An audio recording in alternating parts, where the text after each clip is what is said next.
He's really, really interested in a rematch, whether it's next or not. Maybe you fight somebody else first. But given how great he was as a champion, do you believe he deserves a rematch with you at some point? So he's such a good person, you know. And to be honest, at this point, I'm like, okay, I'm gonna give him the rematch because he's a good person. But at the same time, it's time to move on. It's time to clean up a little bit the division. You know, it's time for the new generation to have new challenges, new faces, and I think I will be looking for that. But to be honest, my job it's to fight. Whoever they're gonna tell me I have to face and fight next, I will be there. So that's it.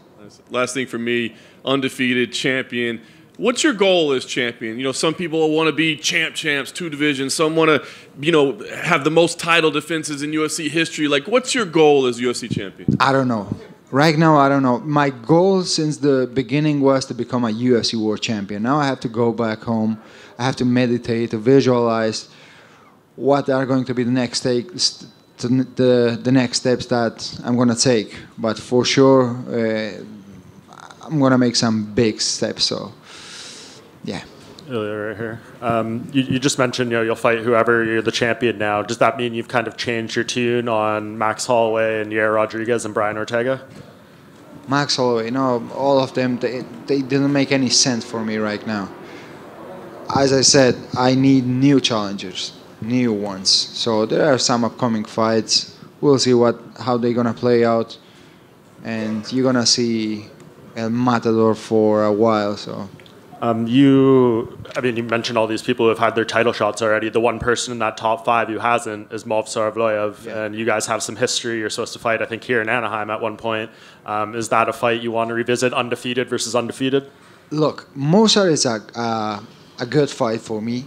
I would love to fight him, but the guy has 8 fights in the UFC, 8 decisions, 0 submissions, 0 knockouts. From 8 decisions, 4 split decisions, man, come on. He needs to finish someone. Maybe they can find someone for him in his hometown. I don't know. Maybe he can fight with his dad or something like that and finish him. I don't know. But he needs to finish someone, you know? Because like the record he has right now, yeah, it seems nice. He's undefeated. But man, the guy didn't finish anyone, so he needs to do something. And just last thing on a rematch with Alex, I think a lot of people, given his work, think that's would be deserved, but he just was knocked out twice in 4 months. Do you think it would be a bad idea for him to rush back? At this point, I think that's the fight in the division which makes more sense than any fight, you know. So we'll see. I don't know. I have to sit down with my management team, with the UFC, and we'll see what's the future is holding for me.